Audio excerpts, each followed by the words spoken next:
Hi, I'm David. And I'm Sarah.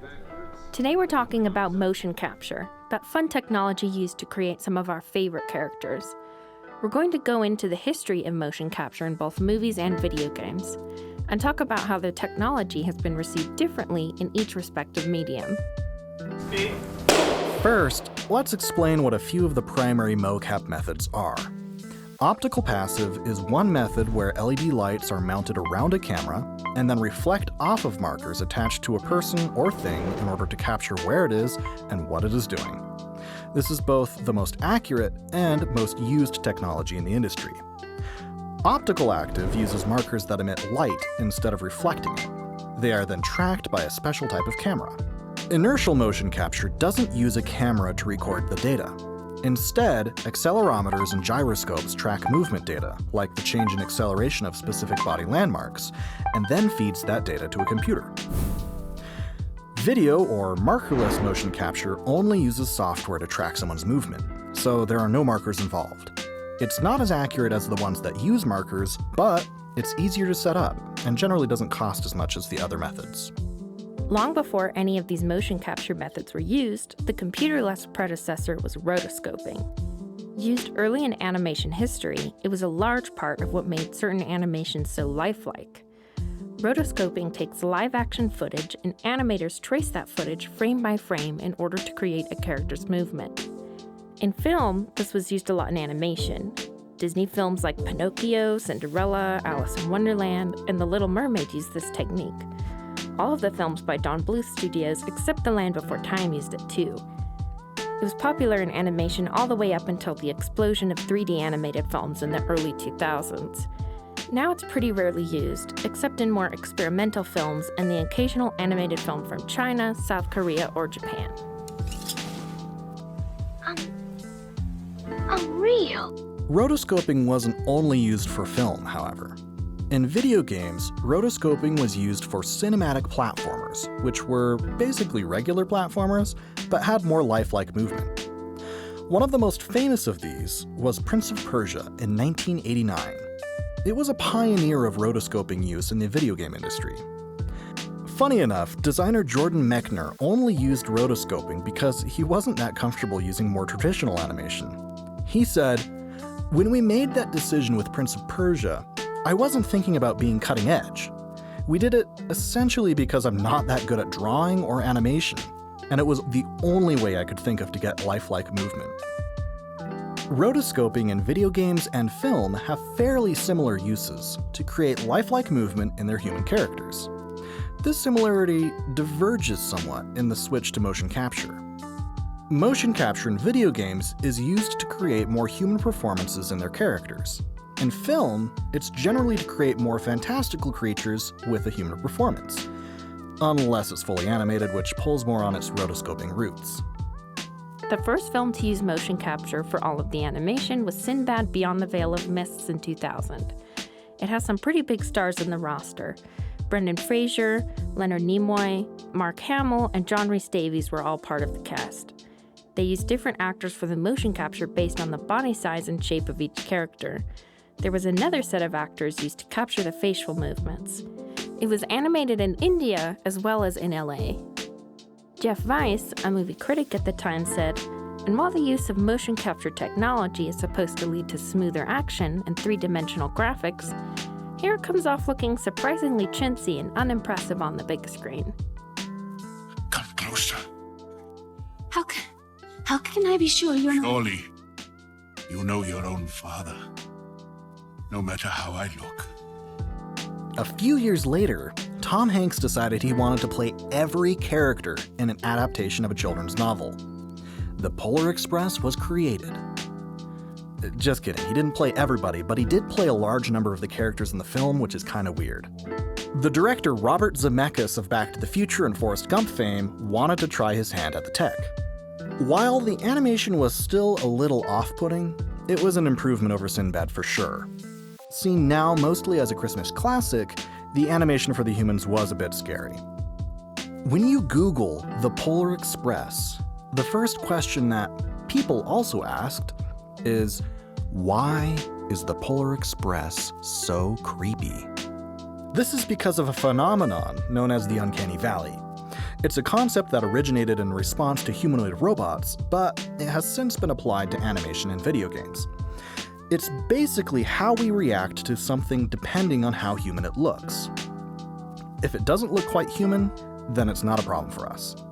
And if it totally looks human, then we have no problem with it. But there's this spot where something almost looks human, and we begin to feel eerie or revulsion towards that thing. And motion capture can often be right in that line. Beowulf, also directed by Robert Zemeckis, was another big motion capture film.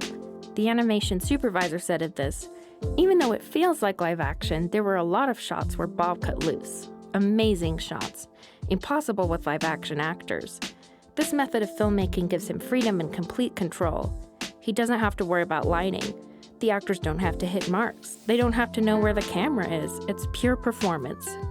Several other films like this have been released over the years, like The Adventures of Tintin, Monster House, and in more recent years, LORD, Legend of the Ravaging Dynasties. In 2006, 2 of the 3 nominees for the Best Animated Feature at the Oscars used motion capture, Happy Feet and Monster House. Cars was the only animated film that didn't use it. The following year, the movie Ratatouille had a little stamp during the credits that says, 100% genuine animation. No motion capture or any other performance shortcuts were used in the production of this film. As if some animators feel holier than thou if they do everything by hand and don't use motion capture. But you will need to know more than soup if you are to survive in my kitchen, boy.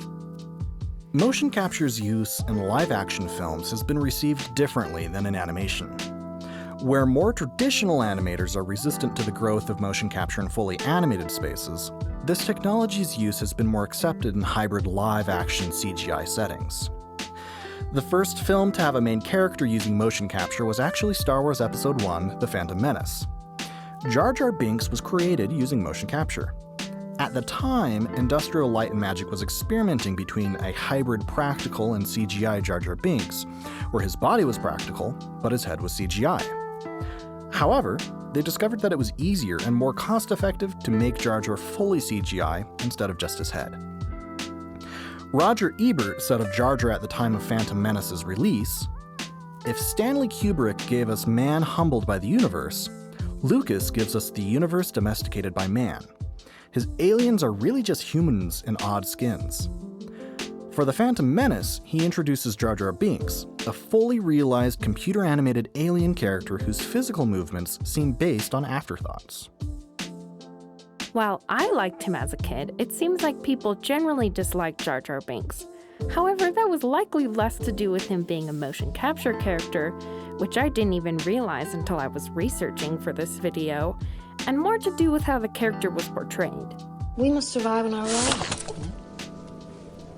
Excuse me. In 2002, Lord of the Rings: The Two Towers famously used motion capture for the character of Gollum, played by Andy Serkis. This was more or less the first time the public saw what motion capture could be capable of. Gollum was a lot more positively received than Jar Jar, for various reasons. Since his role as Gollum, Andy Serkis has made a name for himself by bringing motion-captured characters to life with his incredible performances. He's fallen into the motion capture guru position. His performances are usually always well received. From his performance as King Kong in the 2005 film of the same name, as well as his performance as Caesar through the Planet of the Apes films. People are wondering why he hasn't won an Academy Award before. With every film he makes, people comment on how he should have won an Oscar by now. Clearly, the public narrative surrounding Serkis is that his performances are Oscar-worthy, in addition to any other awards he's won. It's mine. I won it. It was me. We only won because of me. And me. MTV is my friend. My friend. You don't have any friends. Nobody likes you. Many people use the terms performance capture and motion capture interchangeably, but it seems as though the motion capture guy, Andy Serkis, defines them to be different. Motion capture is when an actor's body is used to capture a performance. According to Serkis, performance capture is capturing audio, facial, and body all at the same time.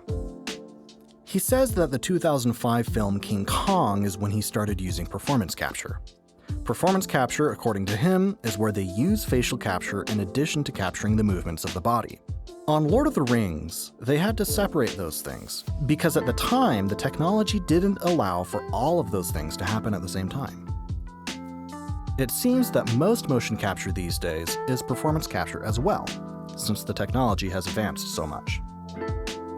One film that really took this to the next level was 2009's Avatar. James Cameron created a virtual camera system which allowed him to see the virtual characters and their surroundings in real time. This enabled him to direct the motion capture actors basically as you would on a normal film. Spielberg came and tested the new tech and said, "I like to think of it as digital makeup, not augmented animation. Motion capture brings the director back to a kind of intimacy that actors and directors only know when they're working in live theater." They also mounted cameras on the actors in order to capture their facial expressions while they were performing.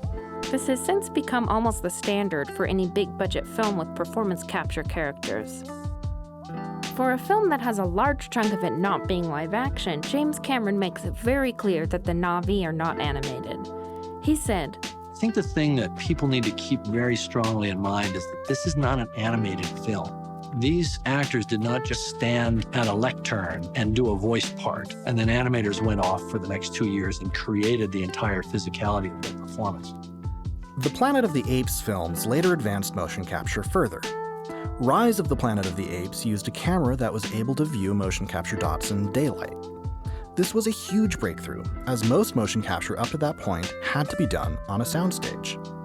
This technology allowed the filmmakers to create an outdoor set of the Golden Gate Bridge for the battle there. The suits sent out infrared pulses in dawn and war, so they were outside in more harsh environments and were able to capture everything that the stories of the films required. in more recent years, Marvel and other superhero films have used a lot of motion capture with their characters. The Hulk in his Hulk form, Thanos, and even some of the costumes are created with motion capture tech after the fact. Tom Holland didn't know what his costume was going to look like until seeing promotional material for his suit, because it was completely computer generated. While motion capture is generally used only in big budget films, the tech is becoming better and cheaper, which is putting it in the hands of more independent filmmakers.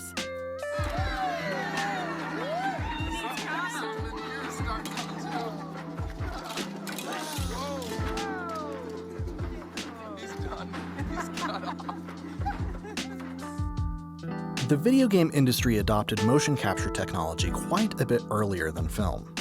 In 1988, a pretty early form of motion capture was used for the 2D character Vixen in the game of the same name. The performance was done by the glamour model Corinne Russell. David Locker, the owner of the company Martech that was producing the game, said, "We filmed for a couple of days while Corinne ran, crawled, and jumped with a completely black background and just a leotard on." Virtua Fighter 2 was the next game to use motion capture. It was released in 1994. Yu Suzuki, a developer of the game, turned to the American military to use their motion capture tech. It was the first time that had been used in the video game industry. In 1995, Soul's Edge from Namco was the first video game to use passive optical system markers. By 1996, Sega had established their own motion capture system to use on Virtua Fighter 3. In the years after the release of the Virtua Fighter series, the video game industry began using motion capture more and more. Frank Thomas Big Hurt Baseball was the first sports game to use the technology. Frank Thomas's animations were created at Acclaim's in-house studio. NFL Game Day and NBA Live 97 quickly followed suit. This was pretty common for video games of this type. NBA Courtside 2, featuring Kobe Bryant in 1999, used motion capture from Kobe Bryant. Jackie Chan's Stuntmaster in 2000 used Jackie Chan to create motion capture for the game.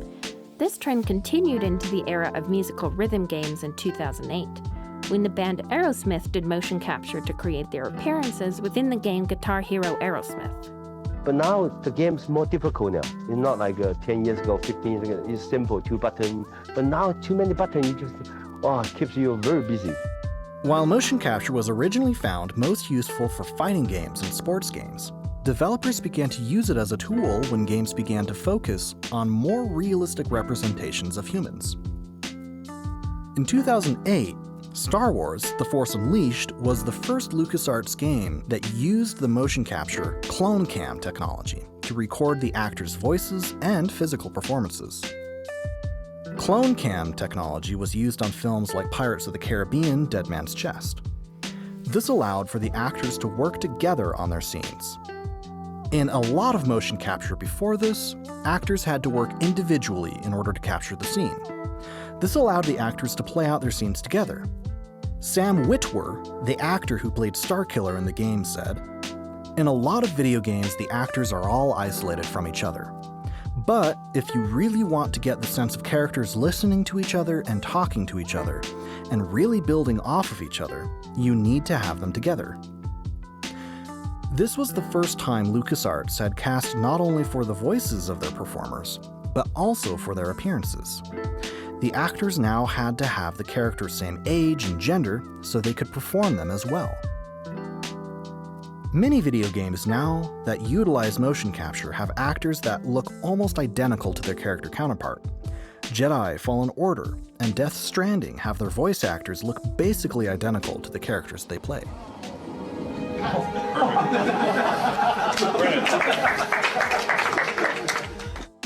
Facial capture technology has helped video gaming become a more emotional experience. LA Noire took this to an extreme. They used a motion scan, which used 32 cameras to replicate an actor's face. This was to make the faces look as realistic as possible. The goal of having the facial capture was to allow the player to discern if the characters were lying or not. This would have been rather difficult without the realistic performances. Though this technology was quite impressive, it proved pretty expensive and difficult to use, so it hasn't been used since then. You know, I really thought that hobo done did the As the technology for facial motion capture became more accessible and more mainstream, games began to use it more and more.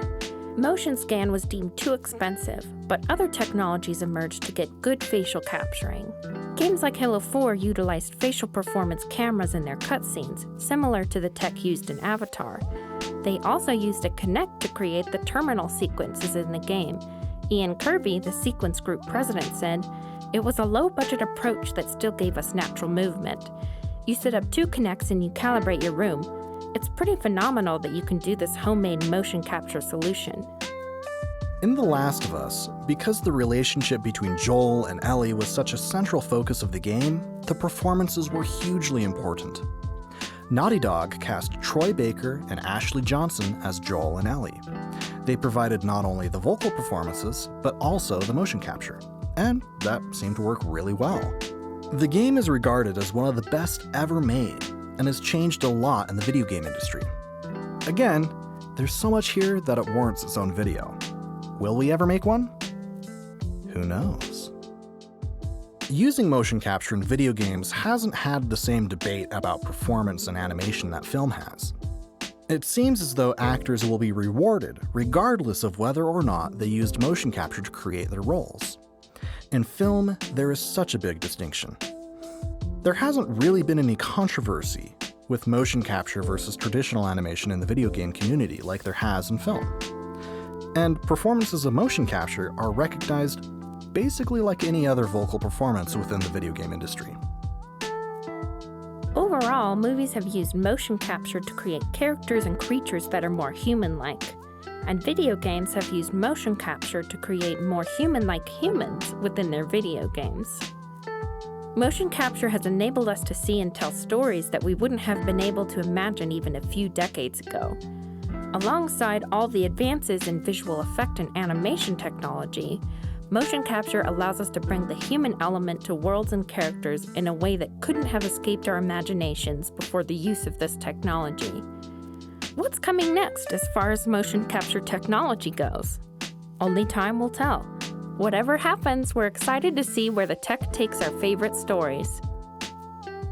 Thanks for watching. We hope you enjoyed it.